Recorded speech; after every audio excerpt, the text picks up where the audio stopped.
Well, not yet. Okay, well, looks like we're live. No, And page. we're live over here on No, YouTube, no. and we're going to be live in a minute on Facebook. Yes, we are. We're live on Facebook. Okay, We're so not live on YouTube, man. we are. You just don't see I, it yet because it's gonna refresh in a minute. Okay, I'm just checking.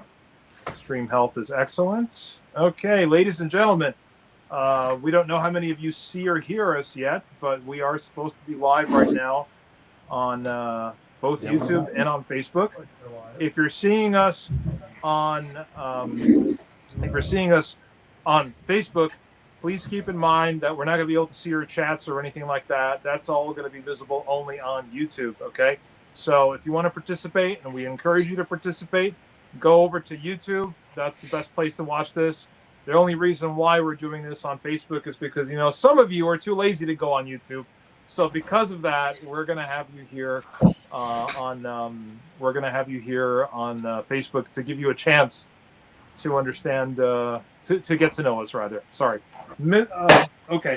I haven't had my vodka shot yet, guys. So we're starting our podcast here with a toast. За ваше здоровье. To you guys, to your success. За всех, за всех. Ching. Ooh, that was good. So what's everybody drinking? Also, what's now? I'm having copper plate. I don't know much about this vodka, but it's not my go-to vodka, but that's the one I had today. Yeah. Okay, so Kato, what are you drinking? Purity. What's that? Purity. Oh, Definitely- Purity. I haven't tried that one yet. I'm gonna have to try that one. Definitely recommend. Okay, very good. All right, so And you're having your Wolfschmidt? I couldn't get myself to drink Wolfschmidt today because I got to man the controls here, and Wolfschmidt always gives me a headache within the first 10 minutes of drinking it. So Wolfschmidt is off limits for me when I'm doing podcasting, and I think it's off limits for me any other time. I just wanted to scare everybody. Is it in a plastic? Is it in a plastic bottle? Yes. Well, that's the ticket. Well, you see, I got this bottle for a podcast that Kato and I did last year about vodka, which is still there on our YouTube channel. Please check it out. And I left the bottle on purpose because I said to myself, whoever my future wife will be, she's going to have to know how Ruski Zarubezhniki used to drink vodka before the breakup of the Soviet Union. So I was going to be like, okay. Sure. Do you remember what your parents, what vodka did they have on their table? It probably, way back when, I think it was probably Smirnoff or Stoli. Well, Stoli came in, it was a very Soviet type of thing, right? So right. Parents kind of like try to not put it up. But yes, Smirnoff and Wolfschmidt. Wolfschmidt was... Yes, Wolfschmidt as well. Sorry. I'm just checking our live stream here. Okay, folks, it looks like we're live. It looks like some people will be joining us shortly. It is our extreme pleasure to introduce Alexander Pitaleff, who was with us on a previous podcast, but for technical reasons, we were not able to actually air it. That's when we were doing The Russians Are Coming. So we had to do that podcast over. Anybody who wants to watch it, please watch it. But Shudik wasn't able to be there, and now he's here, which is even better because the subject we're going to be talking about right now is a much more interesting one, in my opinion. So, Kato, say a few words. Well, the idea of us actually getting together, right, is two of us lived overseas. Like we went from Rockland County, from New York. We knew each other, and eventually ended up going to Moscow at different times. And Shudik was, I hope you don't mind, I'm calling you Shudik, right? Alex. That's fine. I could go by Arkadievich, right? But it was, I think the idea of this episode is where we want to talk to Shudik about his experience, progressing from the States to Russia, and what was it like? I know what it's like. You've been there, like you'll be talking about yourself, right? 10 years, right? and I've been there for 25 years, which is still like. Well, 16 in Oh, total. I did about 10 years there in my unmarried life, and about 6 years later, I moved back for an additional 6 years with my wife and kids. So yeah, in total 16 years. 16 years, man. So Yuda, as they say, you be thy judge. I want you to run it down the way you feel comfortable with the episode. So let's be structured here. And Let's be structured. Okay, so structure-wise, why are we talking to Shudik? Well, first of all, both of us know Shudik for many, many, many years. And Kato knows him particularly well because you both grew up in Nyack together. I grew up in Long Island, but we saw each other regularly, Shudik and I, because of the Scouts, right? So, as a matter of fact, I'll bring up a picture right now where we have Shudik and his wonderful parents, who I remember and Kato remembers very fondly. Dad Kazi and Suetsa over there in Russian Scout uniform in the Russian Scout camp up in the Adirondacks. And Arkady and Usa are, people who originally made it over here to the United States as emigres, right? As our Russian emigres. And Shudik, just like Kato and myself, are the descendants of these Russian emigres. And the main theme underlying this is that our families had to leave Russia, their ancestral homeland, because of the Bolsheviks, because of communism. So we'll talk briefly about Shudik's family background because it's very interesting. Arkady comes from a Cossack family, not to be confused with Cossacks, Cossachs. These are Russians that have their own kind of interesting subculture and way of life. And Shudik's family, the Pitaleff, hails from a city originally called Vermont, currently called Almaty, as part of Kazakhstan. Kazakhstan was an artificially created republic by Stalin in the 30s in order to kind of break up the Cossacks, which did not like the Soviet government at all, and kind of mix them up and keep them under control. So that's where Shudik's father's family comes from, and his grandfather, I believe it was one of the last Russian nobles that was made by the Tsar. Was it your grandfather or was it great grandfather? Well, technically, my grandfather. Right. So he was one of the last Russian nobles made before the Tsar abdicated in And his February brother. of 1917. Right. And your mom comes from She was was it born Belarus in. or? Yeah, it's more in the Belarus. It's on the border of Poland, and it changed. I mean, for a few years it was Poland. For a few years it was Belarus. Now it's Belarus. Right. Okay. And it's an interesting story. You told me how your in your mom's family, somebody had a dream about ending up in America, right? Her father, that's how they got to America. Her father had a dream, and in that dream, one of his relatives recited the address where they could, because when you wanted to move, you needed to have a contact point and a contact person, and so he dreamt that one of his relatives recited the address to him in the United States, and he woke up in the middle of the night, like in a panic, reached over to his wife and said, "Write down this address immediately. Write down this address," and that proved to be the address of where they ultimately came to live, and the address they could sort of be referred to when ultimately invited to come live here.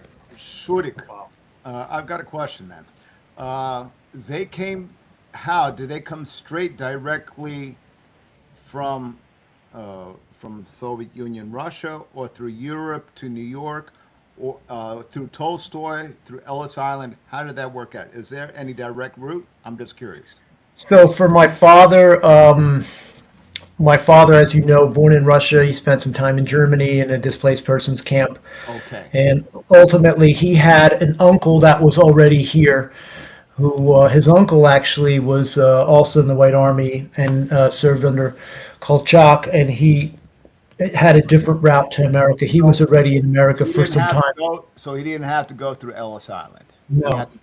Okay. Interesting. Okay. Cool. Yeah, it's interesting how many ways people came here. Although, you Yeah, know, we all know the Tolstoy Foundation played a huge role in bringing Russians over here to the majority. United States in the immediate post-World War II period. Because let's remember, a lot of Russians ended up either in Europe, which was, I would say, probably the majority, and then a number of them in Asia and Shanghai and all of that, and then to Australia from there to California, etc. Okay, so Shudik's family, just like all of our families, came from Russia as a result of the difficulties faced under communism, and they had to make a new life here in the United States. So your dad became an engineer, the classic profession that all Russians were shoehorned into when they came to America. It was like engineer. I don't know what happened. I don't know what happened to our generation. I don't know what happened to our generation, but yeah, that was the go-to that was the go-to profession, no question about it. I think 9 out of 10 of our fathers were engineers. That's what they did. They didn't. Engineers, doctors. My father was a doctor, so That's true. He yeah, was my dentist for a while. there you go. Будешь говорить по-русски? Yeah, it's so basically your family ends up ultimately in Rockland County, where Kapto's family ends up as well. The Nyack Parish, which we also have a video about. You know, it's Seraphim Slobodskoy and it's Georgi Ladin, and the Russian school there. Russian and all school. of I those- think Russian school connected us, man. No, absolutely, absolutely. I mean, all jokes aside, I mean, I think we're all privileged to have been raised the way we've been raised. I've got plenty of high school friends. I've got college friends. I've got but my go-to friends were always sort of the Russian Americans that I grew up with, whether it was in Scouts or church or because we had so much in common, and it was great. We were all brought together. We were прислушники, altar boys, right? That's Прислушники right. in church, Right. and we probably had one of the largest at one No, it was time. amazing. There was like 20 of us It was amazing. as altar boys at one time. Yeah. and all the stories, of course, that altar boys have of things that go on the altar and all of that. Right. All- No. We had enough mischief to keep us in trouble a lot. No question about it. Russian school and the altar, yes. It's Yeah. two places where, and then of course the camp, you and I in the camp and all of that. Right. So I want to just briefly talk about your parents. Your parents both loved music very much. Your mom studied in the conservatory, and here we don't have a picture of her singing, but we have a picture of your dad here with the violin. And I think that was one thing that really bonded them, on top of course, being Russian and Orthodox and everything like that. But they were very musical people, and they loved to sing, and that was always a big thing for them, wasn't it? No question. Music brought them together, in my opinion.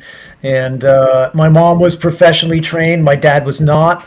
But my dad, loved music just as much. And he didn't have any formal training in violin or guitar or anything like that, or in singing. But no, it's it's a funny. I think he had a few in that picture. That was Well, funny. why I bring this up, because Oh, man. Kazi was always the highlight of every party, right? Absolutely. He would actually have the guitar ready, right? If it was imenine, right? Saints Day, someone celebrating Saints Day, he would have that Right. guitar ready in his car, right? And so Right. so walks Right. away, brings it back, and everybody is singing. And I mean, it was. And what would they be singing? They would be singing those similar camp songs that we used to sing. Similar, maybe a couple more. Romance. No, I mean my father's repertoire was quite incredible. I mean, I don't want to sit here and brag, but I mean, Incredible. seriously, it was incredible. It really was. I mean, he came out with songs. I mean, all the time that I'd never heard before, and he sang in many languages, and it was just a Your passion. dad for had that voice, that husky voice for it. He had, and not that right. Not that he had a great voice. He was just No. he had a good voice. If you were just at a party and you wanted to be entertained, he was the ultimate guy to go listen to. Right. If our parents knew chanson back in the day, I think your dad would be chansoning. Right. Well, also another thing I want to point out about, well, both your parents, as we saw, were involved in Scouts and in the community in general. Here we also have a very interesting photograph of Ruski Sokol, and it's a Pan-Slavic youth organization. They were also I think it actually originated in Czechia during the Austro-Hungarian times, but it was a Pan-Slavic organization, and it was all about sports. You know, your That's father right. was a scout, and he was also a Sokol, and here This would there's be a Monday photograph of nights. him. This would Monday be nights. Monday nights at Nyack Junior High School. Nyack Junior High School at 6:30, and Right. we would have like, I don't know, the most we ever had, I think, was like 40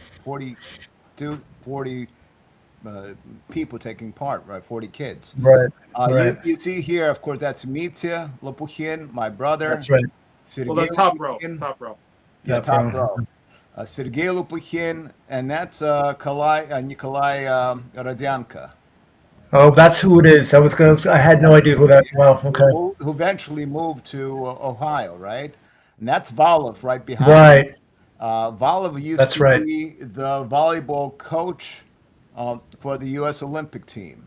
That's right. He was involved volleyball was that guy's life. He Unfortunately, was he passed amazing. away some 20 years ago. And cut off here, I think that is Sasha Zbinovsky. Could be. This is only half the picture. The other half is gone there, right? But then you got Romish on the bottom there, Gnuchev, Vasya Sertsev, Leony Yasinski, Kotya Trigubov. On the bottom row is Zhorik Verva. I think that's Vitya Gonchar. Misha Gorsky, Oleg That's right. Titrovich, and me. Yeah. Wow, I didn't realize you were in the picture. You know, Actually, I didn't know that you know, it's amazing. If you would never know this picture is taken from America. You know, it looks like it was taken somewhere like anywhere in Eastern Europe. I mean, pick your country, anywhere but America. You know, amazing. That's the names, Radyanka, Lopukhine, right? Right, right, right. So, the most important thing here, I think, that we have to focus on is the fact that both Yus and Arkady, they spoke English very well. They were able to communicate with their neighbors and everybody. But they loved their Russian culture. It was such a huge part of their life. And they were so Russian in all ways. Here, I have a picture of them in Adur with the Dien Narodov России, when we'd all dress up in costume. And that played an important role in your future, Shurik, because you ended up basically being raised this way, and the natural inclination is when Russia opens up in the 90s, right? We have to remember that all of us were born when it was still the USSR, right? All of us, including myself. And all of us remember it was the country that we really couldn't easily visit. It was complicated. And then all of a sudden Gorbachev shows up. This whole glasnost idea comes along where we can now have freedom of speech. And then the church starts opening up and getting freedom with 1988 with the baptism of Rus, the Millennium celebration. And then finally, people are doing business there. And now all of a sudden, people like both of you are, completing your education here, your higher education. And now you have options, right, of what to do. Of course, both of you worked here in America. You sort of got your professional start here. And then all of a sudden, both of you at a certain point made a decision. Let's go see what's in Russia, right? Absolutely. Well, I went there already as a tourist in 1989, right? So I had a small little understanding. Everything was empty, and I just saw the opportunities, right? And I made it there in 92. However, Shurik came in afterwards, and that's why we want to listen to him. So what was his? I was already adapted to the situation, but Shurik and the gang. Oh gosh. Oh gosh. All right, strap in. Here's the gang, and here's the gang. Strap in. Kathor there with Shurik, and there's Kordyakov. Yeah. All right. So I mean, it's 1990, summer of 1995. I'm out of college for what, I don't know, a few years now, and I land a job with a Japanese bank, and I'm not that inspired. I spend a few years there, then I go to work for a Russian boutique firm by the name of New Alliance, and started learning how to trade a little bit. We were trading ministry finance bonds, other credit instruments, and then one day, like I figured, I'm going to jump on a plane, visit my brother who's already working for Credit Suisse out there, and go see, go visit him and see if there's anyone to talk to. While I'm there, I get a few job offers. I come home and I said, you know what? Why not? I mean, I've got nothing to lose. I'm in my 20s. I'm not tied down. I'll go see what happens. I'll try it for a year, and if it stinks, I'll U-turn and come back. And 10 years later, I was still there. I want to set the table here briefly. I want to set the table here briefly for everybody, just so they understand what exactly was the environment in those days. You have to remember, the country is emerging from socialism into capitalism. That was, of course, a very crazy and rocky ride, and that's a topic unto itself. But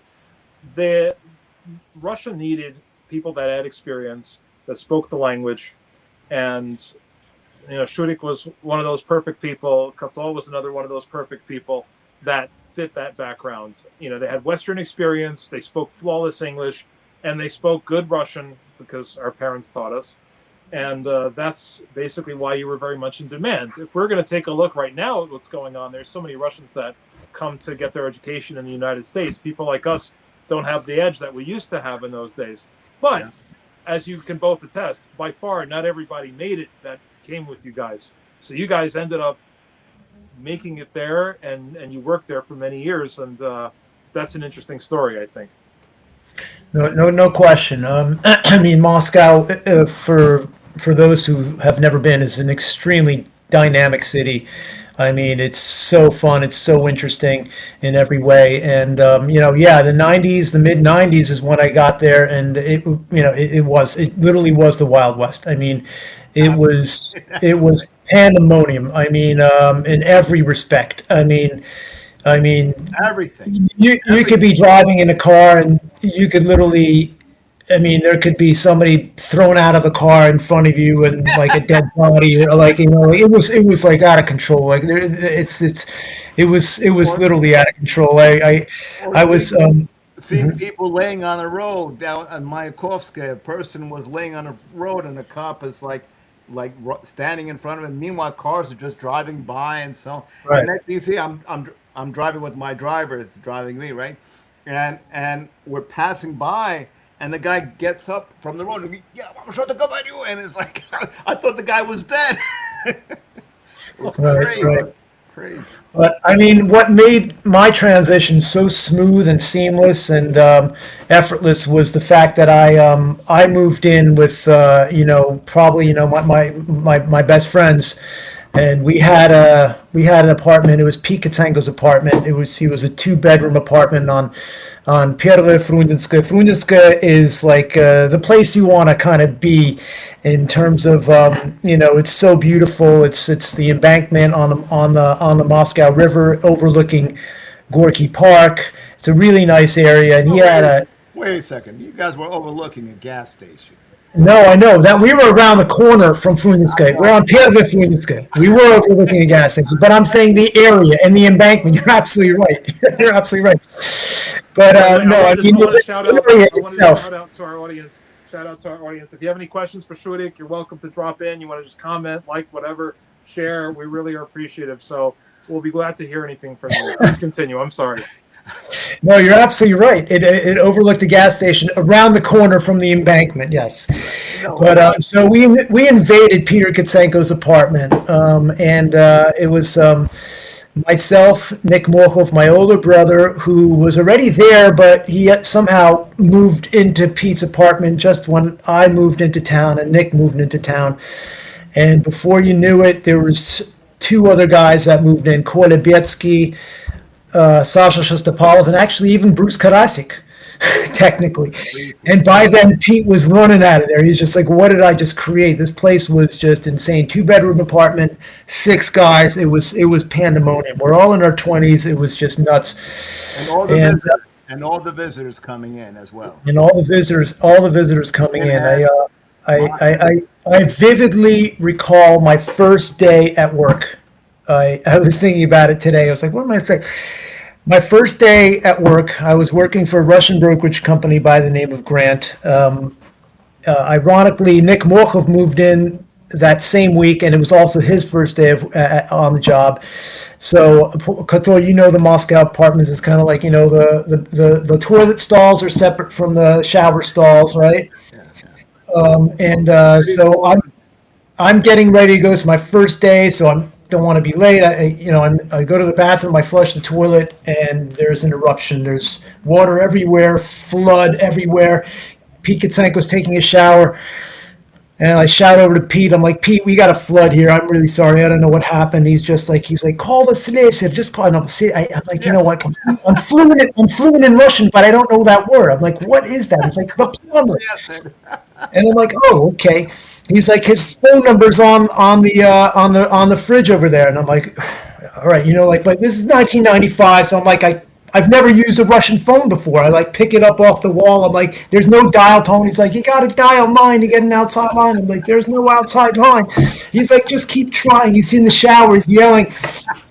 So I'm finally get an outside line. I'm like, he's like, I hear the number. So I dial. It was a rotary, of course. Yeah. So I'm dialing the number, and finally I hear it ringing. It's like, and it's not like the ring you have in America. It's like, dee, dee, dee. It's like one of those.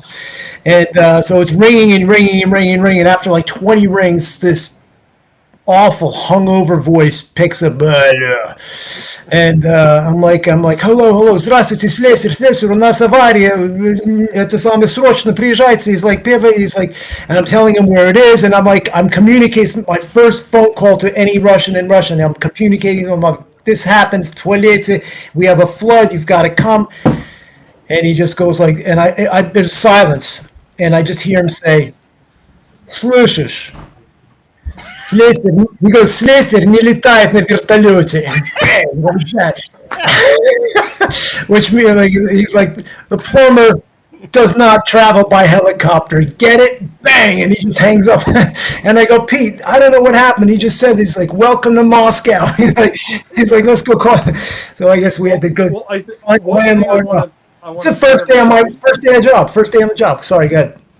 This is important, okay? Back in those days, and Katoa came really face up with this because he was in the hospitality business, right? The concept of customer service was absent entirely because you're talking about a socialist economy where your pay did not rely on your ability to serve a customer well, for the most part, right? Well, Yoda, besides that, we were American, frame of mind, and this is still a Soviet. You have to understand, we're still a Soviet state of mind.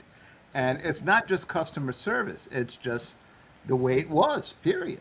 Okay, they don't care about, at that point, they didn't care how serious. It's not a bomb explosion. No one's dying. So, okay, I'll get to it. Yeah, it's a very typical Eastern Bloc situation. And again, I think the big thing that struck all of us when we went there in the 90s, because, I was there for humanitarian reasons. Both of you also, Strudik, right, with the Scouts, and Katal with the Congress of Russian Americans. I want to also point this out. Our white immigrant community was trying to get a toehold in Russia in order to help people, in order to kind of resurrect a lot of the things that we couldn't do back in the Soviet days, right? Yeah. So that's what kind of got our foot in the door, and that's when a lot of us started seeing all these things, like Strudik told me even at the time. If you're in St. Petersburg, you have to have tape over your mouth when you take a shower to make sure you don't drink the water by accident. Because the water there, you couldn't drink in those days. I still think it's not that good. But in those days, there was a huge gap between what we grew up with over here and what was over there, and that was pretty tough, I'm sure, to take, wasn't it? No question. No question. Okay, let's.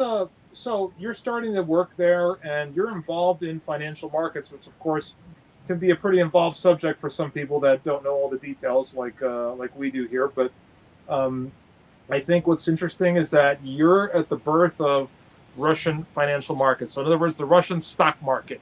You were involved in the Russian stock market, buying and selling shares of companies and bonds and stuff like that.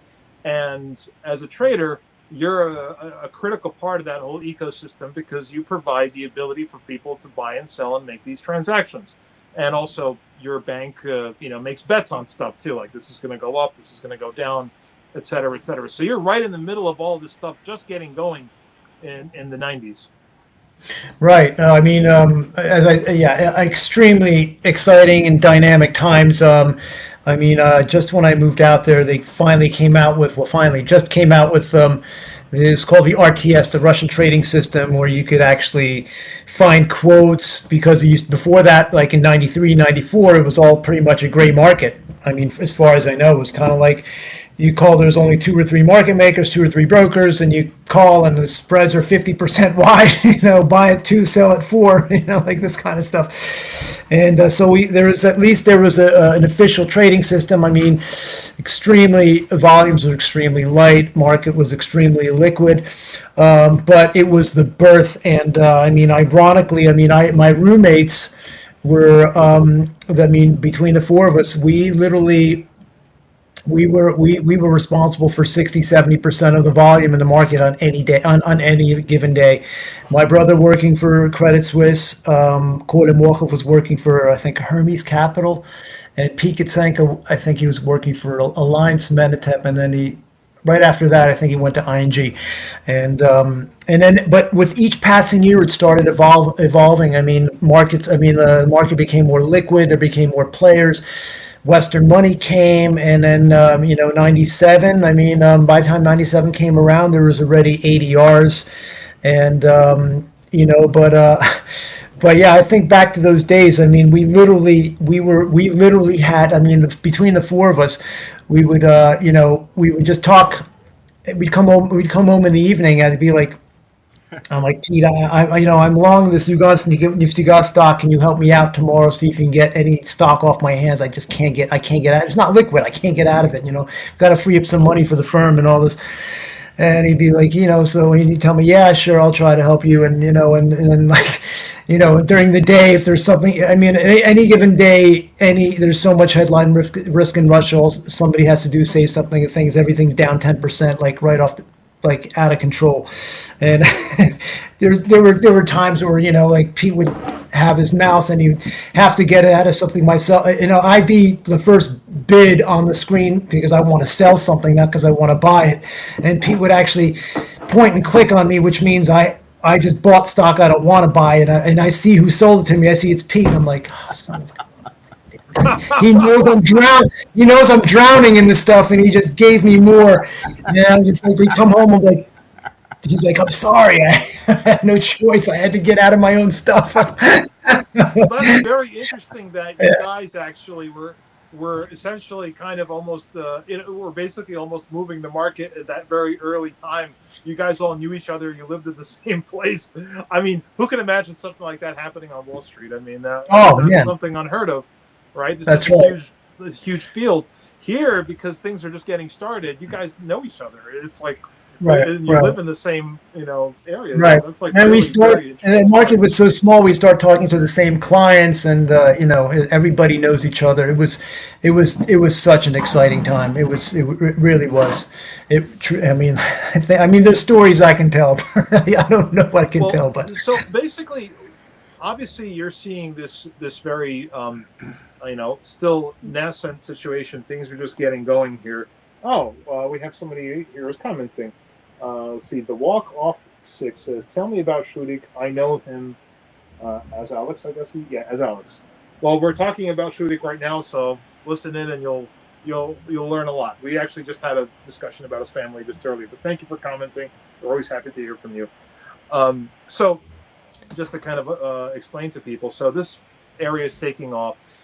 And of course, you're exposed to various events that are going on. And we know that in 1996, for example, there was a presidential election, right? That was very, we'll say, controversial. I'm being nice here, because Yeltsin was basically, there was an intervention from Western governments to help Yeltsin get elected, and then so you see this, you see things like the Asian financial crisis, the whole intervention in Yugoslavia, all of that. So maybe you can give us some interesting glimpses of all these things that are going on.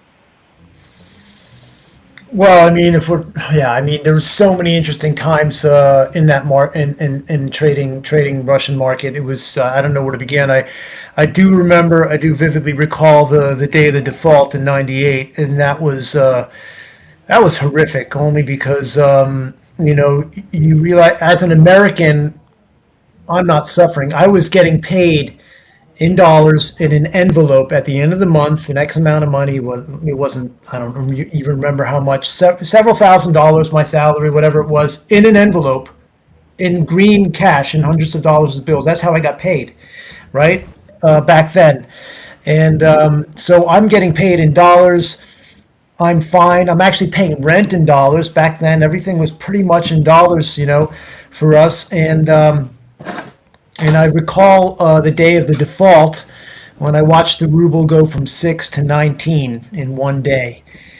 And I remember, I'd never experienced anything like this. I mean, it's not affecting me because I get paid in dollars and my costs are in dollars but I recall vividly, we went out that night with a few friends and, because we went out to eat all the time. That's what we did when you're single and you don't cook and you work till 8 o'clock at night. And, so we were out that night, and I remember seeing lines of people running to the ATM. ATMs are something really, really new. I think they only were starting to be built in '97. And I just see this massive lines of people trying to get their money out of ATMs. It was really sad. And I'm like, wow, I'm just like, I can't even imagine what it's like to be a Russian citizen who just saw, their savings get devalued by 90% overnight.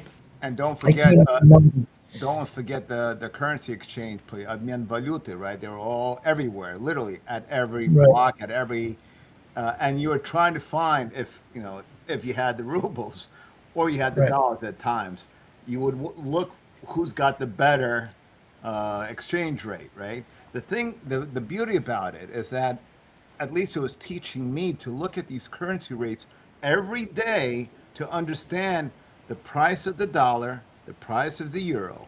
Here in the United States, if you're not looking at online, right, you don't know what's going on, what the inflation is like, what's going on. I mean, that was beautiful to look at, to understand, okay, so the ruble is this and the dollar is this, the euro.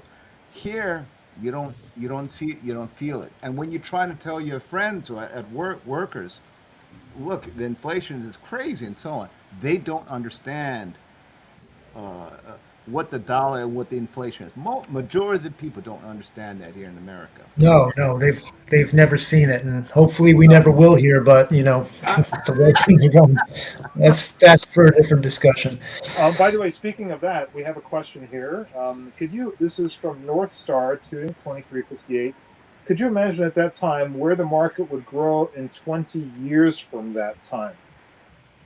So, I mean, we kind of talked about this a little bit in our pre-interview. Did you have that idea that Russia would?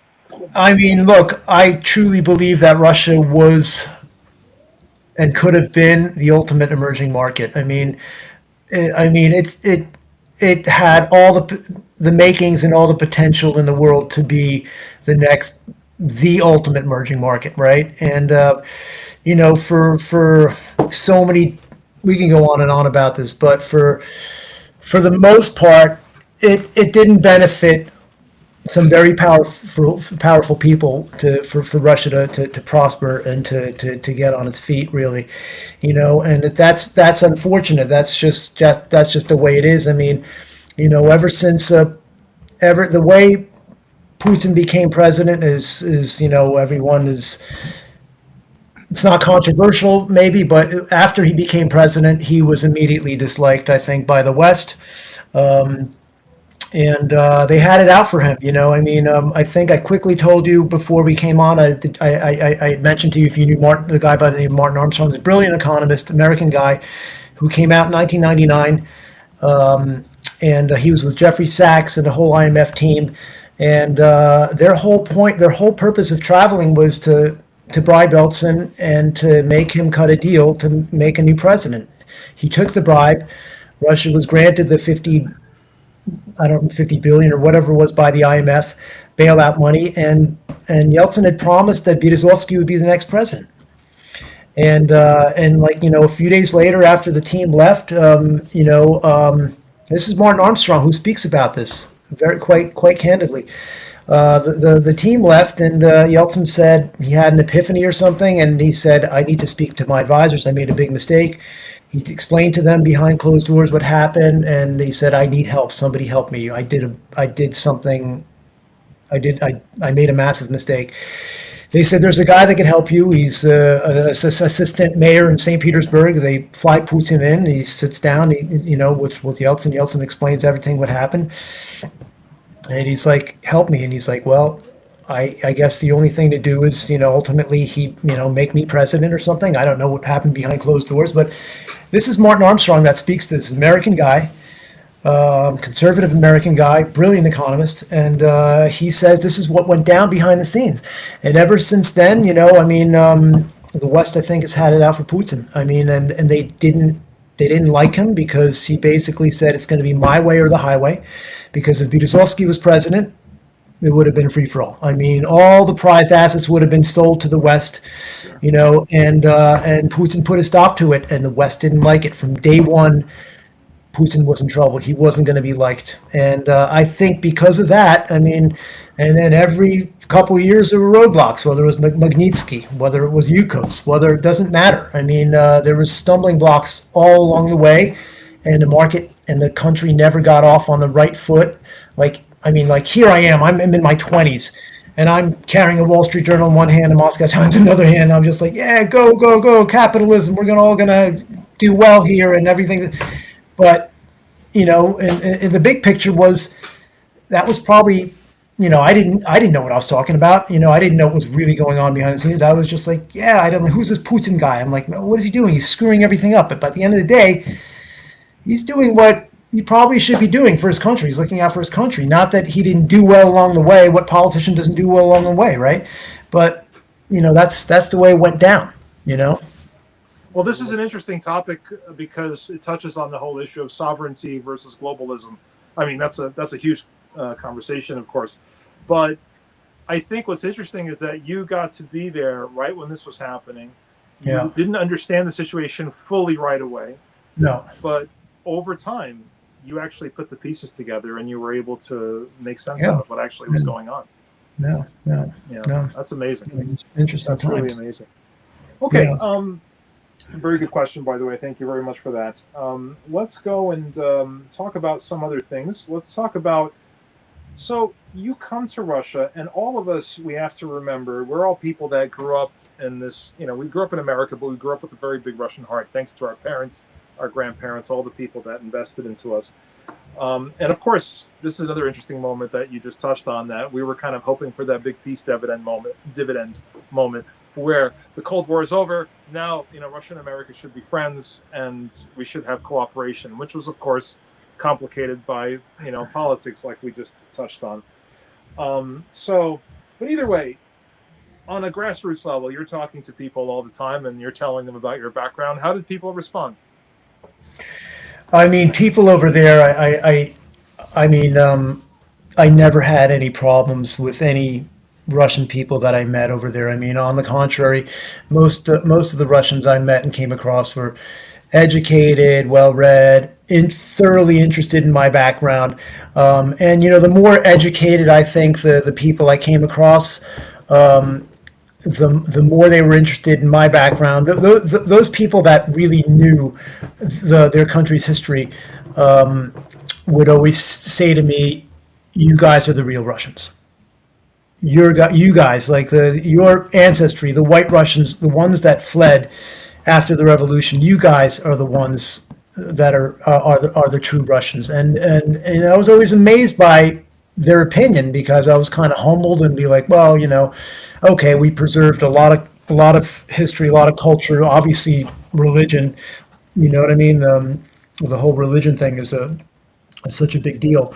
And I was always kind of moved because I was always amazed by Russian people. They knew so much. They knew so much about American literature. I mean, they knew more American literature than I did. They read way more books than I did. It was amazing. Kato, can you agree? Absolutely. I mean, they're like you said, they were educated. I mean, to the amount of people you would talk with and what they would know, and they would quote things. If you're talking about American writers, and they would say, "Well, did you read Hemingway's this book?" and so on. I'm like, and here they're quoting. Yeah, they would look at us, and they were amazed. First, they would try to the very first time of meeting these people, be it work, your neighbors, or so on, they would try to understand your dialect. They would be like focused. They would be reading your lips, trying to focus and understand who you are. And then once you start explaining about that, you're Ruski Zarubezhny and so on, and all of a sudden, so how did so you were born here? No, no. So yeah, they were extremely excited about us, and like you said, I've heard that several times. Ты настоящий русский. Вот Yeah. ты действительно, благодаря твоих бабушек и дедушек, your grandparents and your parents, it's amazing that you are the real Russians. I've Yeah. heard that many times. Yeah. I was always amazed how thoroughly they were interested in especially America.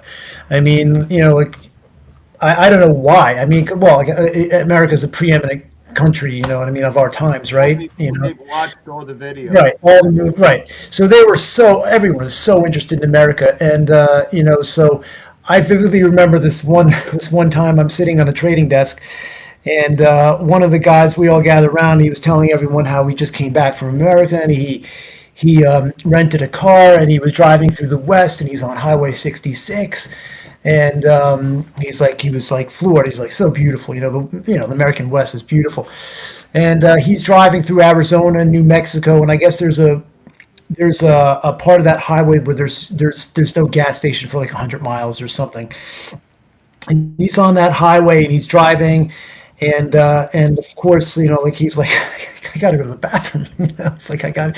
So he knows there's a rest area coming up along the way, and so he stops at the rest area, and he's telling everyone. He's a really good storyteller. Everyone's gathering around listening to the story, and he says, like, as I pull into the rest area, he's like, only one thing is going through my mind. He's like, is there going to be any toilet paper in this place? He goes, definitely not, definitely not. So as he runs into the restroom, he turns the light on, closes the door behind him. He's just like, what do you think? And the whole audience on the trading floor is listening to the story. They're like, what's going on? What happened? What happened? He's like, I turn the lights on. He goes, what do you think? Toilet paper stacked from the floor to the ceiling. I'm just like, America. Unbelievable. Has everything. He's just like, everyone on the desk is like, no way. He's like, yeah. It was great. I'll never forget that story. It's so funny. And I'm just like, this is how they think. Like, oh my gosh, tell me about this trip. And they're just like, what? And it's talking about toilet paper in America. And I'm like, what? Whoa, hold on, wait a second. The same situation. Never forget that About the story. toilet paper.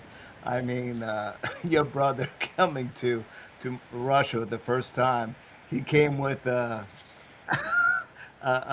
duffel bag filled with toilet paper as well. Is that right?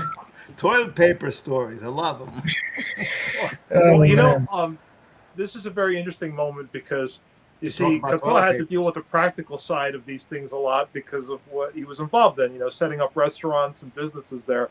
And so you got a very upfront, view of this huge gap at that time between what was available here at home and over there. And food, I think, is a very interesting thing to talk about because the Russian food we all knew was made in our home kitchens, right? There were no real Russian restaurants here, except for Katosomavar that he had with his brother in Rockland County. Outside of that, there were no real Russian restaurants, and we all had it from the kitchen of our home in our parish, right?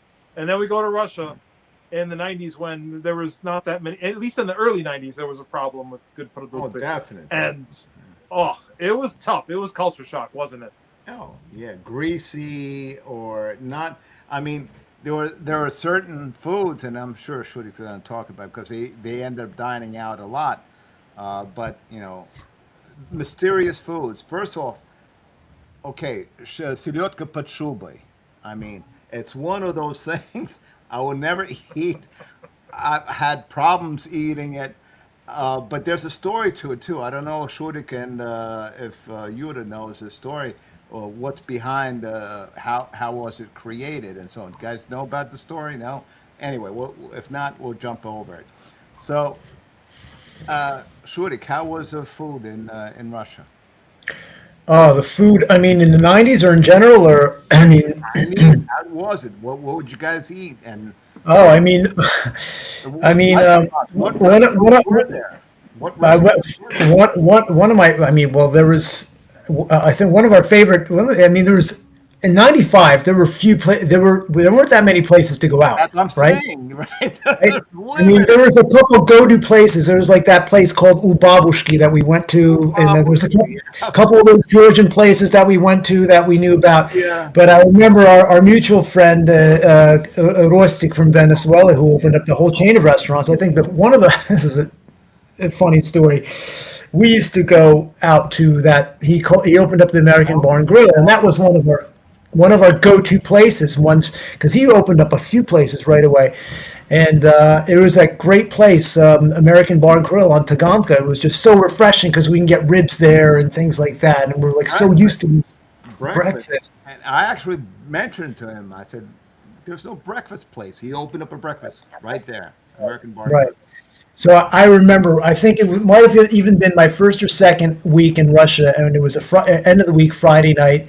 And I remember Rostik had just opened up. It was like first night. He just opened up his restaurant, and Peter Kitsenko had just bought his new car, and he wanted to show off his new car to us. And so he bought a regular Lada, like Pitorki called it 5 Series, Pitorchka, right? And so we're like, he's like, yeah, guys, let's go. We're gonna celebrate. He's like, I finally got a new.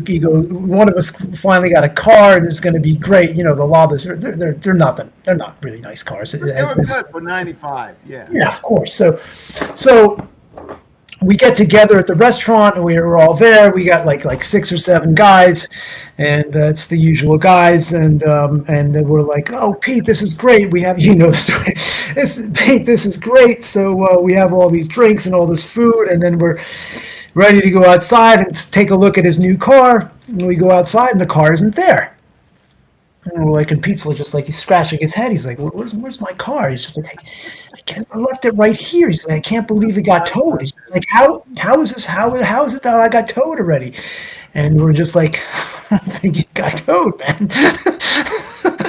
So we're like, we gotta do something about this. I think your car got stolen. He's like, no. It's like, no way. So like, of course, we go inside. We call the militia. We call the cops, and they come out.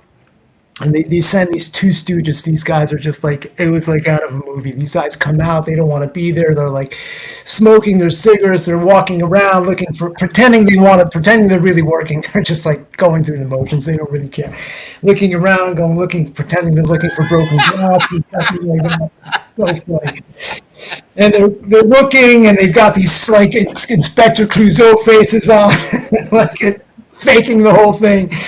And we're standing there, and after like 5 minutes, they're smoking. Like, look at Pete. They're like, точно украли. Like, yeah, we know that. We know it's stolen. What are you gonna do about it? He's like, nothing. This is at Mayakovsky, right? So funny. Yeah, Mayakovsky is so funny. Like, Pete, brand new car. 2 hours later, gone. Wild West, 1990s. Well, this is a very important point because, afterward, there was such a radical change, and you saw a lot of that. Both of you saw a lot of that because you lived in Moscow, and you saw how order started to finally come in, and things really went 180. I would say. Would you agree with me? No question. Of course. No question. Yeah, that's the thing. A lot of people forget that the 90s were a very traumatic experience for the population, which fuels, unfortunately, some of the Soviet nostalgia you see from time to time. Because, well, first of all, everyone's always nostalgic about their youth. That's normal. But, crime, corruption, all the stuff that was going on in those initial periods. There was that film Boomer, right? You remember that probably, which showed like how organized crime functioned. And Brat 1, 2, right? That was all about that as well. That's what a lot of people, the first thing a lot of people experienced post-Soviet, this instability. Some people did very well, but, that was the problem. There was a big disparity, and it was only in the 2000s that started to change. I mean, we were living on, besides, again, we could talk about this for ages and ages, but we would buy our products from stores, some stores, valutny, hard currency stores, right?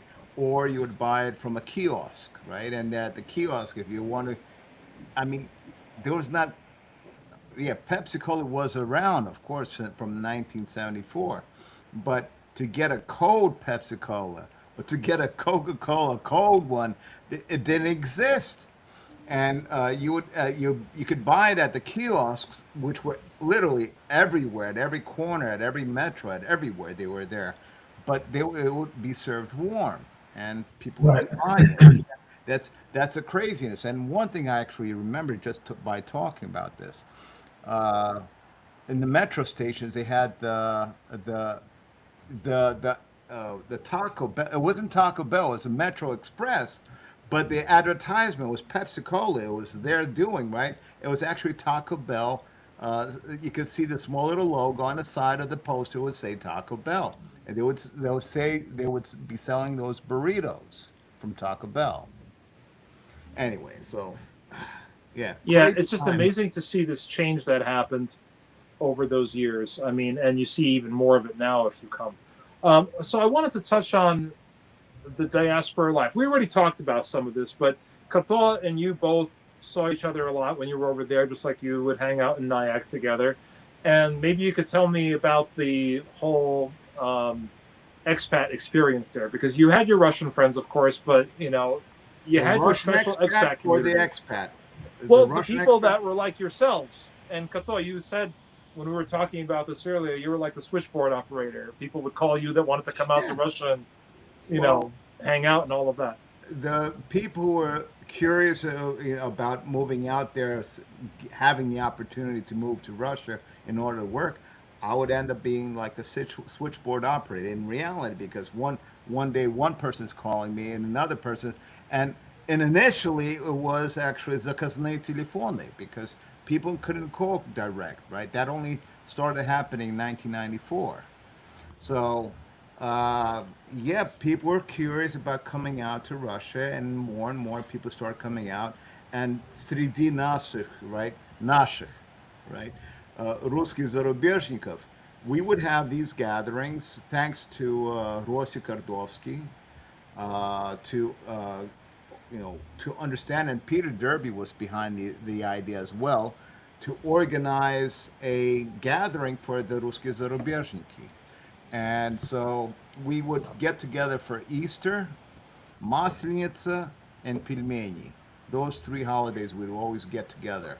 And we would unite, and the word would spread to the French, the Americans. We had a couple of people from Australia as well, England, and we would connect, and we would see that we're not alone. And here's a whole bunch of us. We want to be together, and it was really cool. Actually, one year we had the Russian ball, the Ruski Zarubezhny ball, at the Hotel Moscow. And that was around 1997, I believe, as well.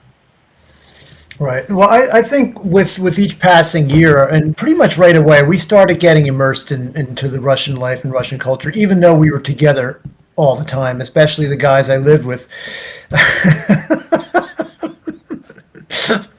There's an example of how you literally got immersed. That's a good one. So we, I think within maybe even my first summer there, the guys and I, we rented a dacha outside of Moscow on the Kievska Chaussee. It was called the Pitaleff. Yeah, that's right. I remember that. That's right. And Yeah, we rented a dacha, and it was basically the guys who we had like 6 or 7 guys that rented it, and every Friday night or Saturday morning, Pete, after he got his car stolen, got mad and he upgraded. He bought a Volvo, and I remember he had tinted windows everywhere except driver's side, and we're like, Pete, what's up with that? He's just like, I need the women to be checking me out Saturday mornings on the way to the dacha. So that was funny. And so we used to drive to the dacha, and we used to spend every summer weekend there. We used to play cards, we used to play chess, we used to do the banya. We had an outside banya. We used to yeah, it was great. It's fry up our shashliki. We totally got immersed in it. It was we had the best times. Those were the best weekend. It was great. It's yeah, that was the first time we got introduced to the banya, and hence those two guys, Pete and Coyle, opened up their own banya in New Jersey, and we that's just part of the Russian culture. I mean, like we started going to the banya like once a week. After a few years, just became part of our lives. It just This, we just totally immersed. Yeah. Those are great So, photos. it's you also told me about how now we got to again set the context here, right? 1990s churches are opening up. The government is returning churches to the church. Of course, at that time we still had an issue with the Russian Orthodox Church abroad and the Russian Orthodox Church in Russia. The Moscow Patriarchate did not have official communion with each other. It was a complicated situation. There was a Russian Orthodox Church abroad inside of Moscow, which some of our expats attended. Some would just go to the Russian churches nearby. But nonetheless, you all went to churches there, you visited, you went on pilgrimages together, right? Yeah, yeah. I mean, in terms of church life, I stuck to going to the beautiful churches. Rather than maybe wasn't good of me, but I didn't really. I wasn't a supporter that much of the Zarubezhny Cerkov outside of Russia. I just, the whole going to service in someone's apartment when somebody was frying kotleta an hour before that.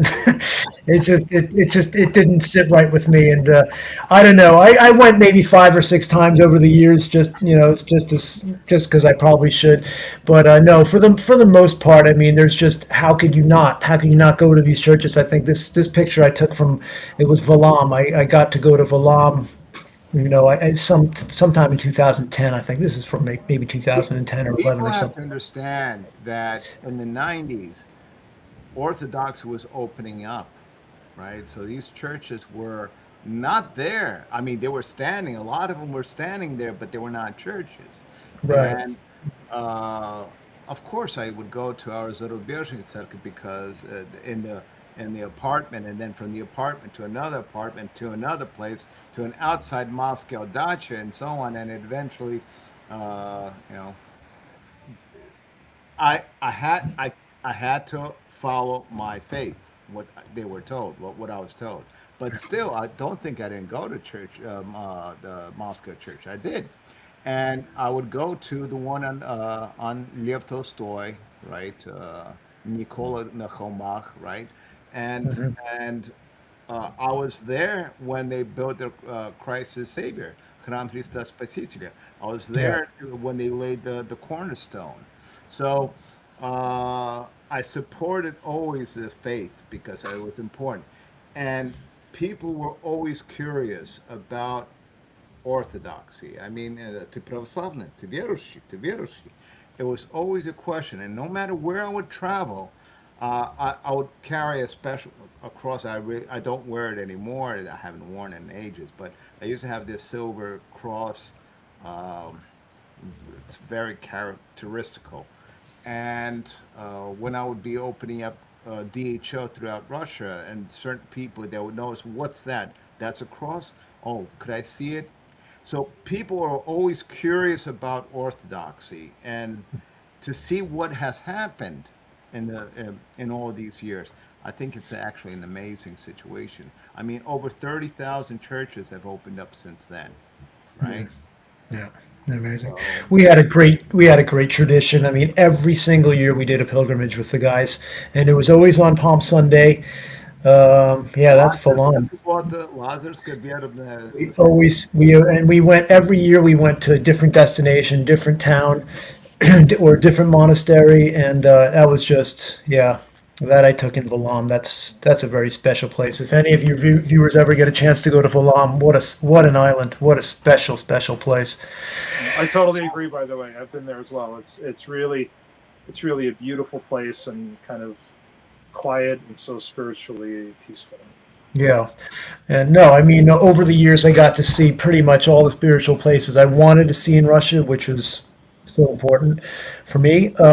But yeah, and just taking those road trips with the guys, just got every year we would go to whether it was Uglich or Vologda, or I think I told you went on the Smolensk trip. You yeah, went on the so Picheria, many. Pichoria.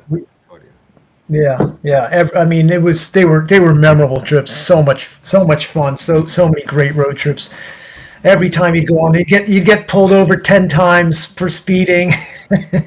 Like every single time it'd be a story. You'd have to bribe the cop. He'd pretend that he's ripping your license up, and yeah, you go back. It was so much fun. Well, it's interesting because when I was in Russia in 20, I think 19, yeah, 2019, I saw a cab driver try to bribe the cop, and the cop wasn't having it. And it was an older cop too. It wasn't like a young 29. When was this? 2019. Oh yeah, that's He was still at the airport. that doesn't Different happen. environment entirely than it Different was in the times. 90s and the early 2000s. No, It's, no. it's all different today. They go to jail now for taking bribes. It's bad. It's getting bad. Yeah, well, they finally. This is the Good. problem. A lot of people don't understand that corruption in Russia has been battled against very strongly over the past 20 years. I mean, it's been quite an No, effort. wait a of second. course. Let me add here. You know, I'd rather have those corrupt cops because if you could get out of the situation, what's wrong with that? It's a tax. I mean, it's terrible. I understand, but if you could get out of it, it's freedom. Actually like that opportunity. I've heard of people saying that, by the way. I have heard of people saying it. I remember one person was like, actually, I don't want to mention this person's name, but he was actually a pretty well-known person in our emigre world. And he's like, he lived in Moscow at that time, and he's like, I like it, actually. I pay them whatever they want, and I don't have to go to court afterward. I don't have to deal with this. I It don't have didn't to make deal with sense. that. That's what I'm saying. Well, I had that whatever. opportunity. But- Yeah, but it's what- wrong. I understand. Everybody's happy. You settle your dispute right there. It's over in 2 minutes. You pay your fine. That guy's happy. You're happy, and no paperwork, and you go on with your lives. It's great. All right, we have a question here. We have a question here from Sergey IS 7997. Very interesting stream. A couple of questions, if possible. How did you ever run into Paul Hrebnikov? How political Yes. were things at that time? Yeah. So, Paul Klebnikov, Tsarstve Nebesное, his date of his death is coming around the corner as well.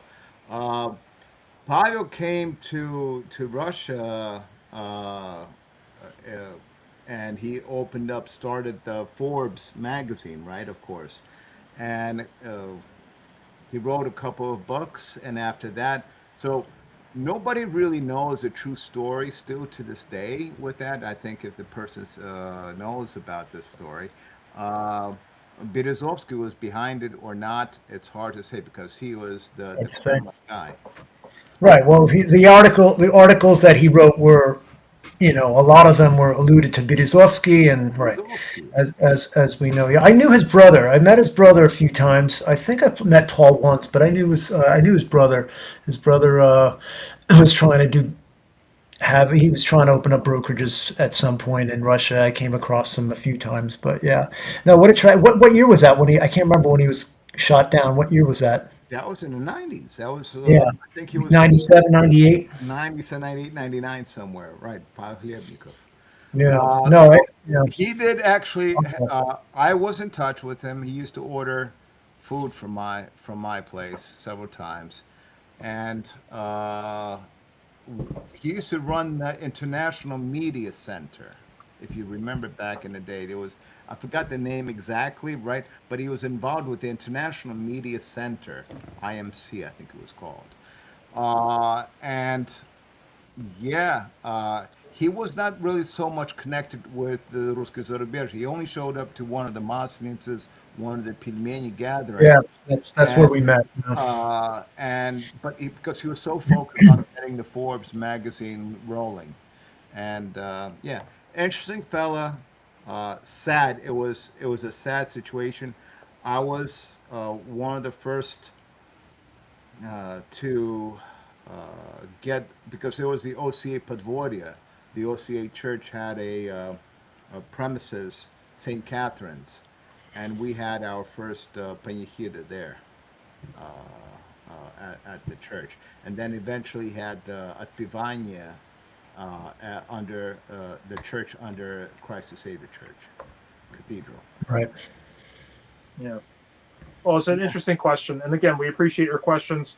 We know that a lot of you are out there just still shy to ask us something, but you do have to be subscribed to ask questions. So subscribe to our channel, and then you'll have the opportunity to ask questions. Okay.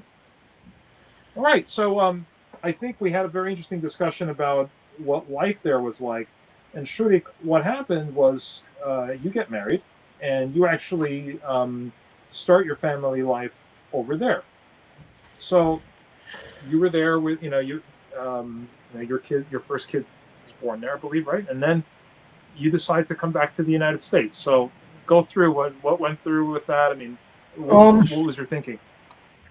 No, it was 2005. Yeah, Peter was born 2005. He was, well, technically born in Canada, but yeah, he lived his first only 6 months really in Moscow, and then I was transferred back to work in New York. And so that was 2006. We moved back to New York for several years. But then in 2011, I had an opportunity to move back with all three of my children. But by then I had three. And I took a job. I had a contract with Gazprom Bank. I went back to work with them for about 6 years. And that was a completely different experience. Russia's already a completely different country. And now I'm not, figuring out where I'm going to eat on Friday and Saturday nights. I'm, doing the dad thing.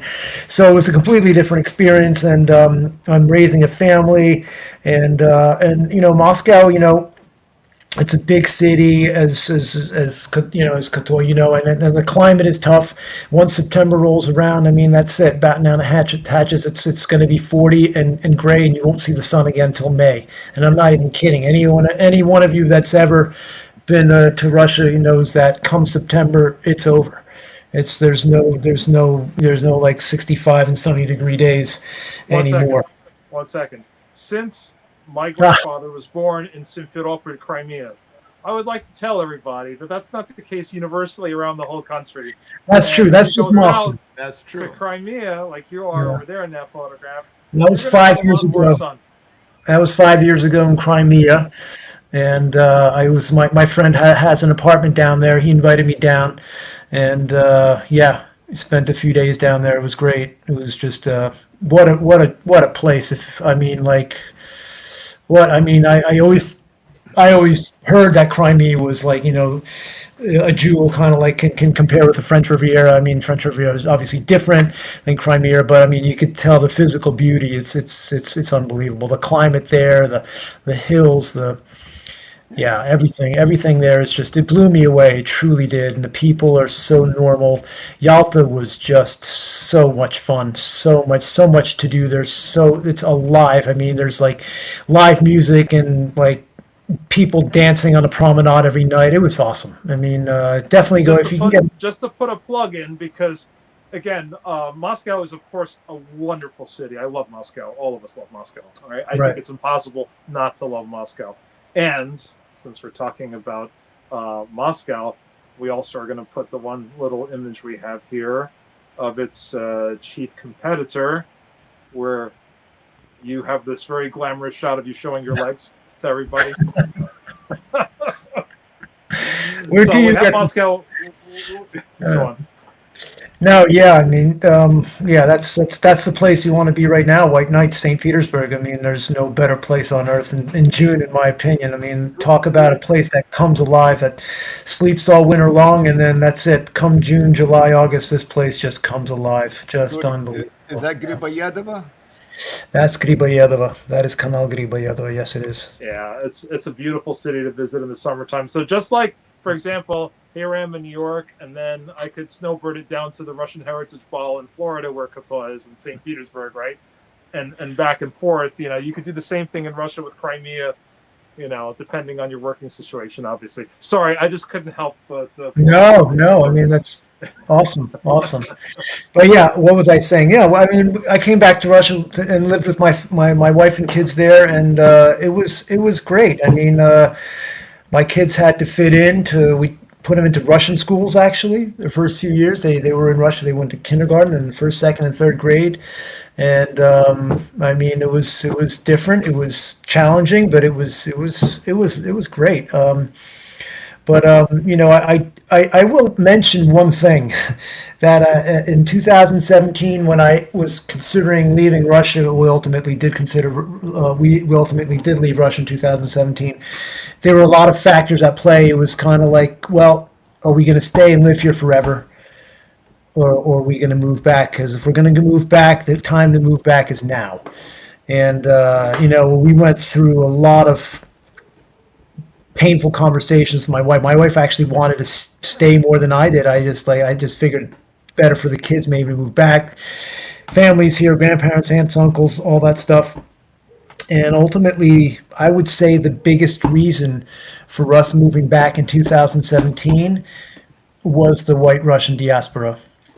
Because we both wanted our kids to get to have the lives we kind of did, because we cherish our lives so much. We love the fact that we had this life where we had this community, and there's few of us, but there's many of us. There's a community in Washington, in Montreal, in San Francisco, and we all kind of know each other. We all went to Scouts together, or went to functions together, to balls, and I wanted my kids to have that experience. And right now, they are having that experience. They're 20.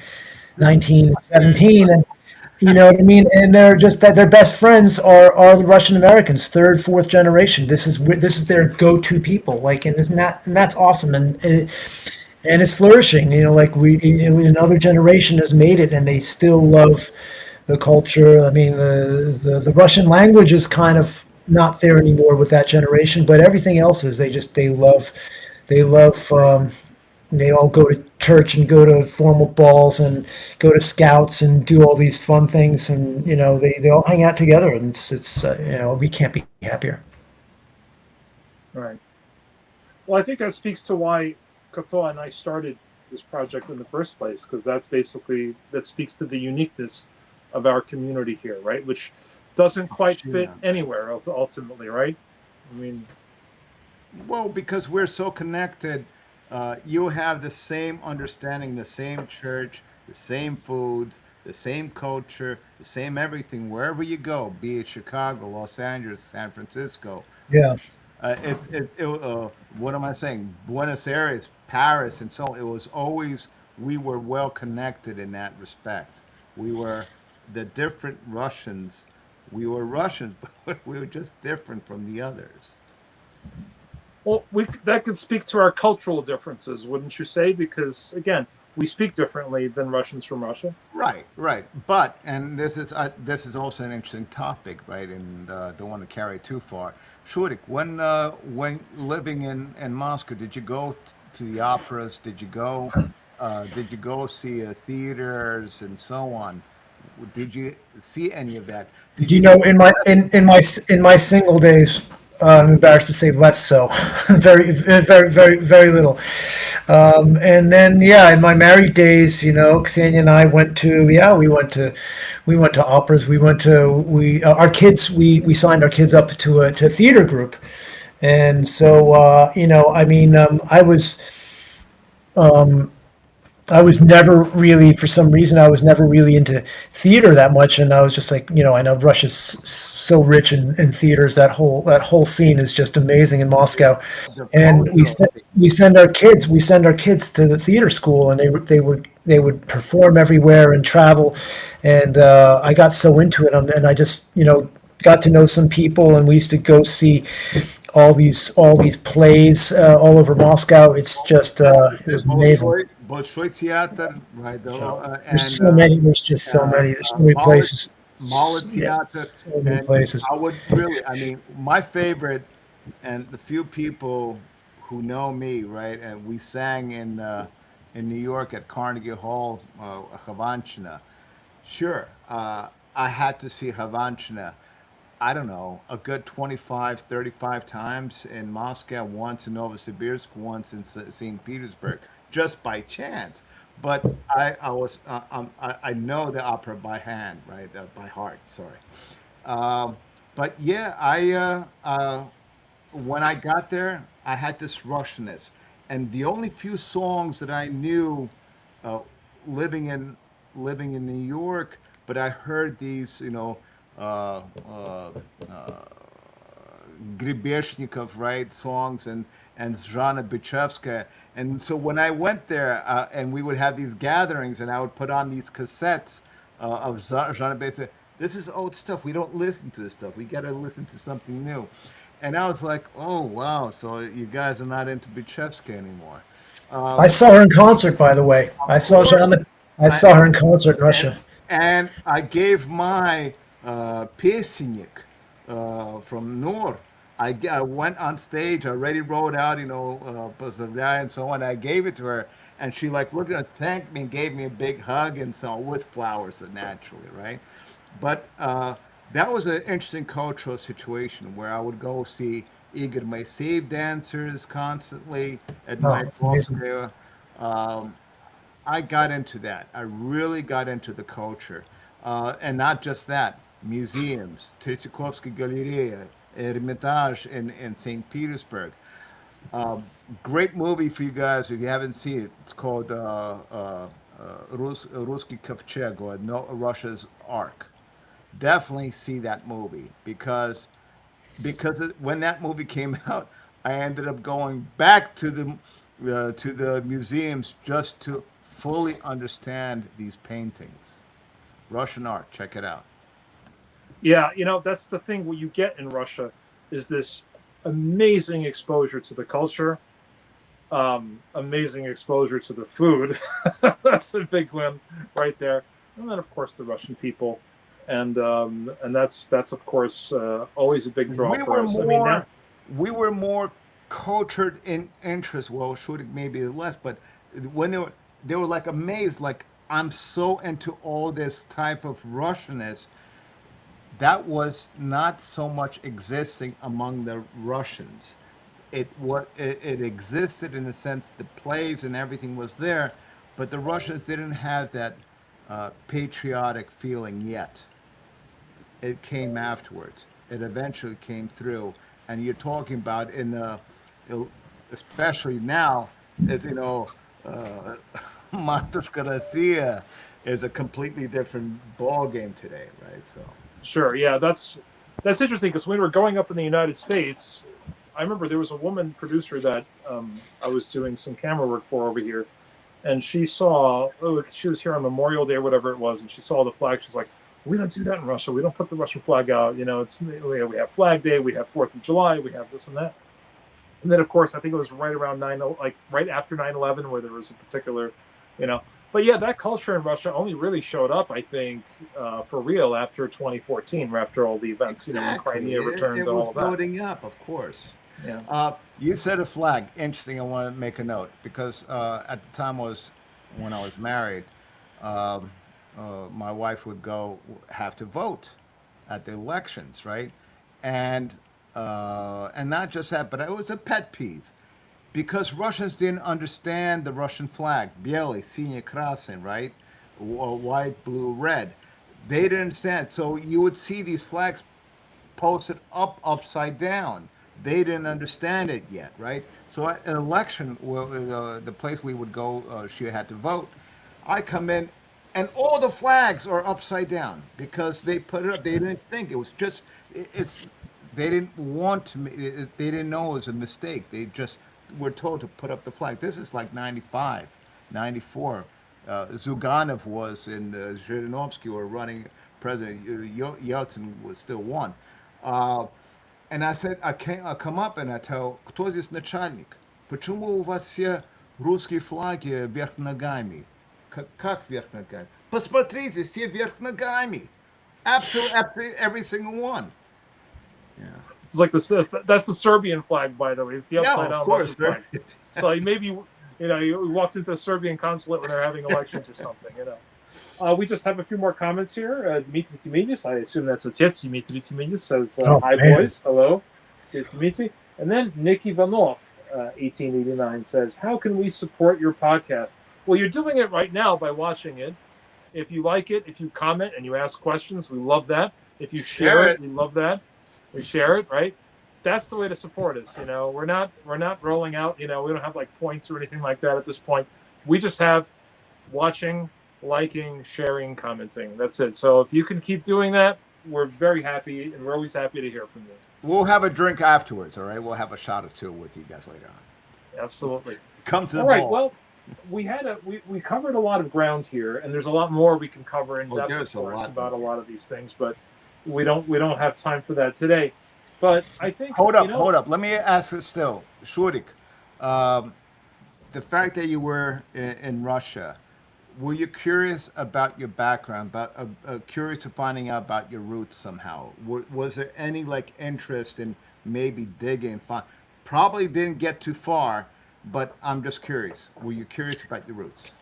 I mean, probably not curious enough. I know my brother traveled to and he found the house where my father grew up in Pizhigorsk in Severny Kavkaz, and he got to go there.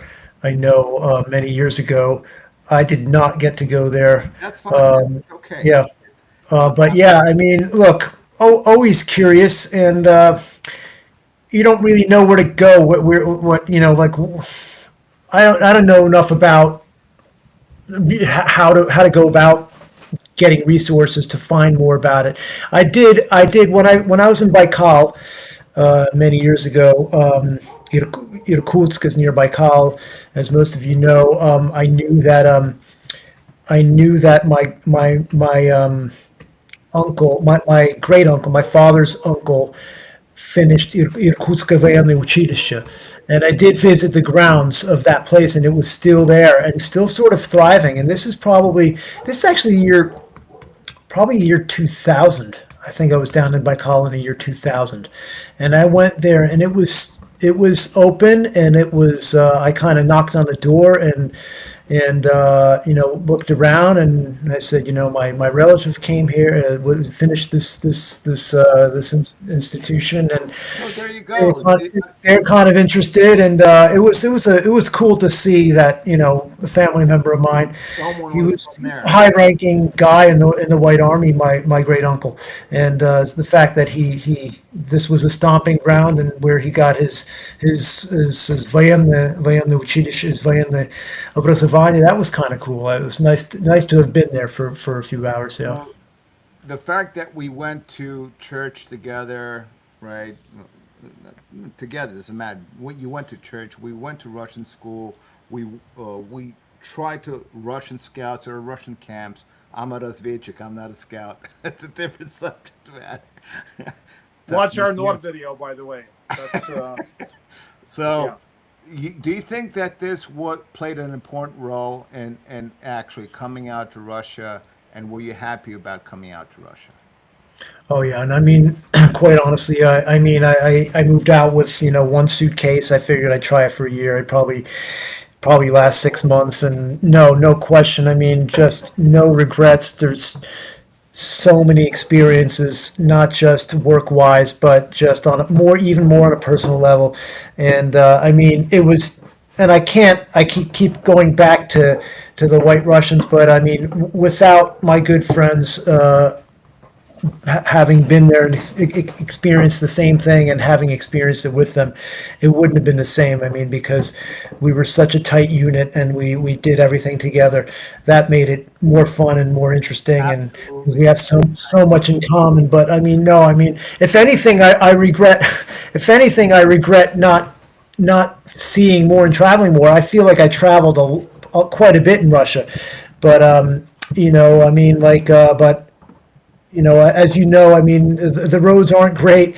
The trains are great, but I still feel like I got to see so much. I traveled quite a bit, and I got to experience quite a bit. And no, I mean, just I wish I could do it all over again. It was just so much fun. I planning to go back. I was going to go back this summer. Probably not going to happen, but yeah, I can't wait to get back. I mean, Can't wait to get back. so it's so vibrant. It's so dynamic. There's This so much. this photo here that Yuta posted it up, right? It's nice to see that we're so young here. But this was Patio Pasta off of Tverskaya, right? Yeah. And Mayakovskaya. And Rossi Kardovsky, I actually got a text while we're talking, right? This is a good point to explain. So Rossi Kardovsky was from Caracas, Venezuela. Born and raised there, got married to Tatiana, who was a dancer for the Berioska ensemble. And he came out to Russia, I believe, don't quote me, 1989, 1990, started opening up restaurants. And his first restaurant was El Rincón Español, right at the Kremlin's foot into the Kremlin, right? And so he eventually was the first real restaurateur of opening up restaurants. And he was so happy to organize these gatherings. This was probably Pilmeni, I think. This was probably Pilmeni. We would have, because Maslenic and Easter was, in springtime, and Pilmeni would be gathering around in October, November. And so thanks to Rosik, who would organize these things for us, and we would have I don't know, we've got similar cards in our shirt pockets. I'm trying to figure out what was that about. But we would be singing all these songs. These are Russian singers that would be invited, and they would be singing the songs that we wanted them to sing. And so, yeah, It was great times. A couple of more comments came in here. So Nikolai Ivanov says, only birds sing for free. Well, we're doing this all because we love it, and that's the most important thing, is for this podcast to be successful. We're still Wait, not. I'm not going to get paid for this? I'll send you a bottle of something. But honestly, we're all doing this because we love it and everything. We do want to get monetized on YouTube, because then we could actually get more things done. That would be good. If Shudik raises his rates on us, for example, we can afford to have him back.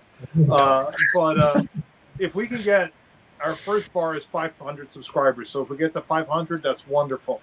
If we get to 1,000, then we get fully monetized on YouTube, and then we can move forward from there. So that's what we're aiming for. That would be great. We can do more things that way. We'll get there. But, we're taking it a step at a time. And again, we're not doing this for the money. We're doing it because we love it. And we think this is a very important thing to preserve. The Russian diaspora history. It's fading away. We want to make sure it's saved. Really. Well, this kind of brings me back to, it's interesting that Shudik returned here to the States. His children got to know, their grandparents better that way, right?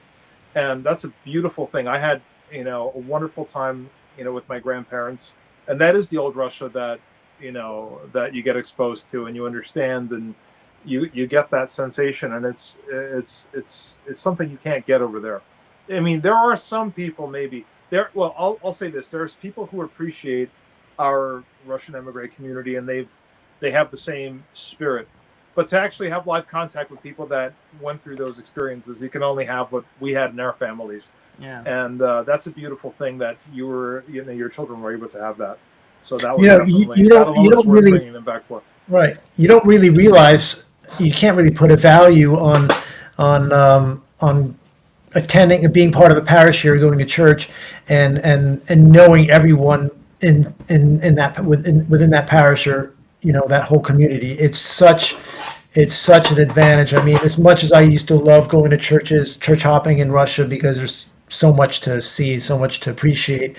I mean, it kind of stinks when you don't know anybody in there. You know what I mean? It's always nice to see a familiar face or a good friend and walk outside and say, hey, what's going on? What's new? Let's grab a bite. And you can't put a price tag on that. We're just lucky. I mean, it's just it's part of it's why I used to go to church. Like as a kid, like being an altar boy. fooling around, like in church with the rest of the altar boys, like, or just, everything that came to with going to church.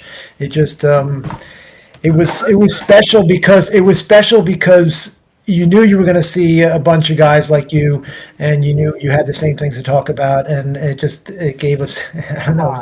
You would be happy to have the Zapivka. We would have access to Zapivka. All the perks of being around our church life. When you don't have that, you want it. You're like, wow, it's great. It's great to have when but yeah, I mean, Russia has different things. So we have Mark here from Nick Ivanov. Nice to see genuine Russian Americans and not rhinos, Russians in name only. That's an interesting one. I never heard that one before.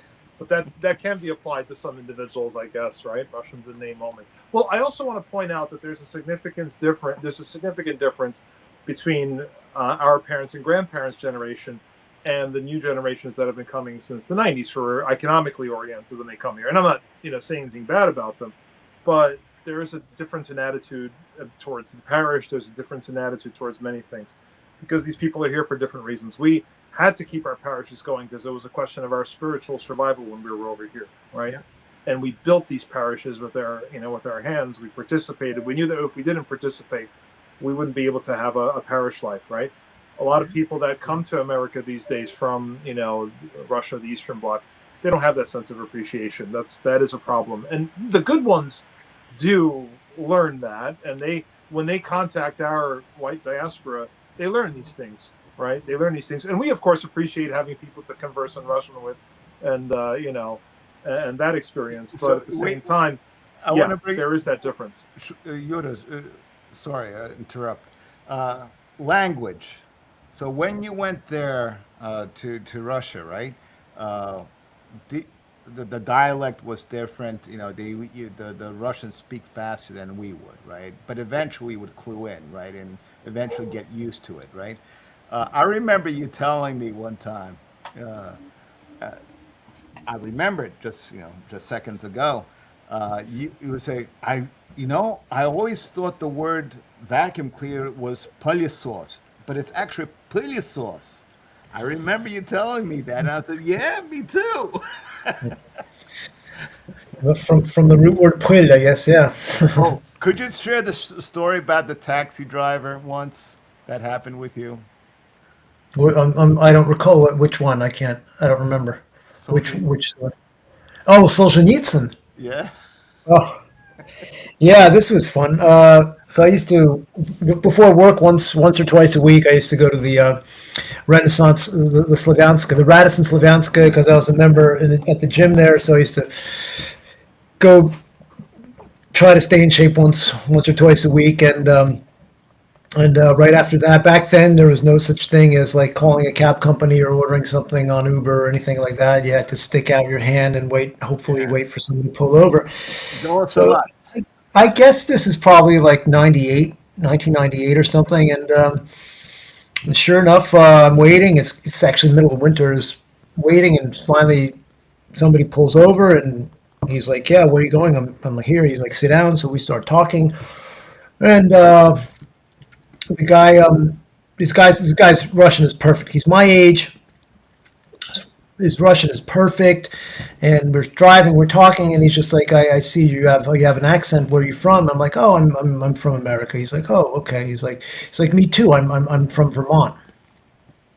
I'm like, his Russian is just like dynamite, perfect, and I'm like, wow, okay. So he's like, so tell me about your background and all this. And so I told him that. He's like, oh no, I think I heard of that community you speak of, Nyack and Tolstoy, and he was like, I've heard of those places. I've never traveled there, but I've heard a lot about it. There's a lot of good people from there. I'm like, yeah, what about you? He's like, well, my father kind of got kicked out of Russia, so we ended up in Vermont, and I'm not putting two and two together. I don't know why. And I'm like, okay, so, I don't know. But he's just like not talking much about himself. Well, we're in traffic, Moscow traffic, morning traffic. We're in traffic for like an hour. Even back then, yeah. back then. And so we're talking, we have a great time. And he's like, I'm like, he's like, oh, yeah, I work in markets. He's like, yeah, I work in IT. He's like, I might be moving to Hong Kong, in a few months. But yeah, he's just like, I'm like, so I'm like, we should get together. Like, we've got a lot in common. He's like, let's get together. Definitely. I'd love to stay in touch. We have a great time. Hour goes by, he drives me to my office, and he's like, take my card. I'm like, no phones back then. So I'm like, I give him my card. He gives me his card. I look at his card. It says, Yudomolai Solzhenitsyn. And I'm like, idiot. Why couldn't I put two and two together? Like, how can I not put that? I'm like, oh, and I look at him like, I'm so sorry. I'm just like, I didn't even realize that. Yeah, your father got kicked out. You live in Vermont, of course. He's like, no, it's all good. He was such a normal, good guy. He was such a normal. He's like, give me a call. Let's get together. Let's go out. I'm like, absolutely. I never saw him again. We spoke by phone a few times. He ended up moving to Hong Kong, but for like a year or two, and then he moved back. We were meant to get together. We never did, unfortunately. But he's a pretty busy guy. I mean, the guy's like a celebrity in Russia, so he's got like thousands of friends. Mind you, he was driving the cheapest piece of crap you can imagine, like a lot of the Pizzorka he was driving. Yeah. Completely normal guy, yeah, it was a cool experience. He's like a celebrity there. So, but it was a cool experience. I felt like such an idiot. I'm like, how do I, like. He's telling me about his whole life. It's just like, father got kicked out. I can't even put two and two together. Yeah, of course. Solzhenitsyn. That is pretty wild. I mean, well, I just want to also mention that there is also a museum that is named after Alexander Solzhenitsyn. It's called the House of the Russians Abroad. And Koto actually was there at the very beginning of that whole process, where it was still a library, and then it became a museum. And they are exclusively interested in Russians abroad, the white diaspora, and diasporas. Yeah. Right, Dom Rusko Zarubezhye. Right, and that's actually a place where a lot of us end up meeting each other from different countries, whether you're from America, France, Australia, whatever. Right. That's like the big place in Moscow, right on the Taganka, subway station there. Yeah. We have a couple of more comments here. Nikolai has said a lot of things. He said he coined Russians in name only. We give you credit, Nikolai. Thank you. And yes, he said that he actually sang with Ignat, the brother, right? He's a conductor. He's a conductor. Ignat. There's an interesting interview by him just recently that was there when he talks about the whole Soviet experience and everything. Very interesting.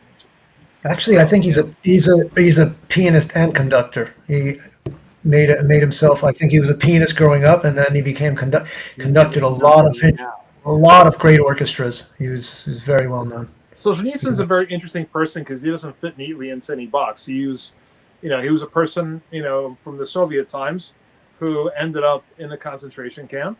And by the way, we do have a lot of emigres that were also in concentration camps and then made it out as a result of World War II. But he left much later, and he left as it was a big thing, right? They extradited him. So he doesn't fit in any box of either Ruske Zarubezhye or, Russians from Russia. Right. He kind of transcends all of that. And that kind of gives him a very interesting and unique perspective. And again, in Russia these days, unfortunately, there are a lot of people who, say bad things about him. A lot of it is kind of rooted in the whole Soviet nostalgia problem. But people who really understand Solzhenitsyn understand that he was a real patriot of Russia in all ways. He also did not like the Russophobia that was going on in the West. He called it out very loudly.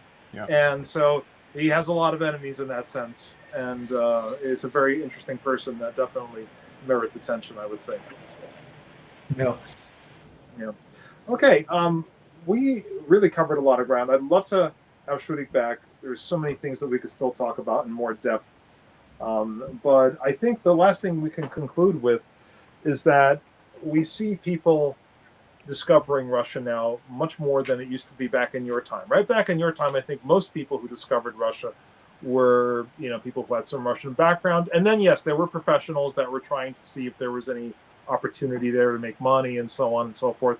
Now, of course, we have the situation where on the one hand, you have all these super sanctions, right? Like nobody's allowed to do business with Russia in the, in the G7, blah, blah, blah, all this other stuff.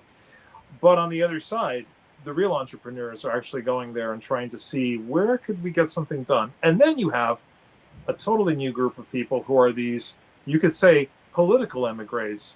They are actually leaving their countries where they are because they find that Russian values are closer to theirs. So you have those people as well. And it's a very interesting time. Now you have YouTube, you can actually see videos of Russia, Sure. you know, by all of these vloggers, they go on video and show things. And I think that's a very interesting time. It's a very interesting time right now because there's this opportunity to learn and experience and these new dynamics at play. Totally agree. Yeah. But you were there before, before this wave. Both of you were, and you have that unique perspective. And I think we're going to continue talking about this subject because it's such an interesting one, right, Kato? Yeah, I think we'll eventually talk to other Russian expats who lived in Moscow and worked. So there's a lot of opportunity to talk about. I mean, there's so much. Really, there's just too much. And there's hundreds of questions to bring up, but we're limited with time. So We are. Yeah. Anyway, thank you so much, Shruti, for joining us. And I Yes. want to also, Kato and I are both very grateful for everybody who participated. yep. No, thanks for having me on, and I really wish you guys all the best with your podcast. I mean, you're covering a lot of unique, fun things. So, That's what we're Thank trying you. to do. Thank you very, Save it very and much. preserve it. All right, Kato. Well, what does everybody have to do now? Like, subscribe. Just join us. Don't shy. Don't be too shy. And looking forward to the Russian Heritage Ball in January. It's happening January 30th. It's a Saturday, 2027. Yep, you could get One Shot more. glasses are from the Russian Heritage Ball. just one of the few. So Yes, I had a great time when I went there both years. Come on over. Shruti, hopefully you'll be able to join no, us. hopefully this is the year I come. this Yeah. year was great though. The 30th was 356 guests was fantastic. So. Yeah. Yes. More to And come. every More year, to come. I mean, you get it. There's so many souvenirs given out. So Anna Paulina was there, and Larry Johnson. A lot of Larry people. Johnson, Anna Polina Luna, sure, and we might just have Sean Stone and maybe his father appear next year. Wow. That's wonderful. Okay, everybody. So, Good всем stuff. доброй ночи. Всем большое All right, спасибо. thanks, guys. Like, subscribe, and share, and we'll see you on the next live podcast.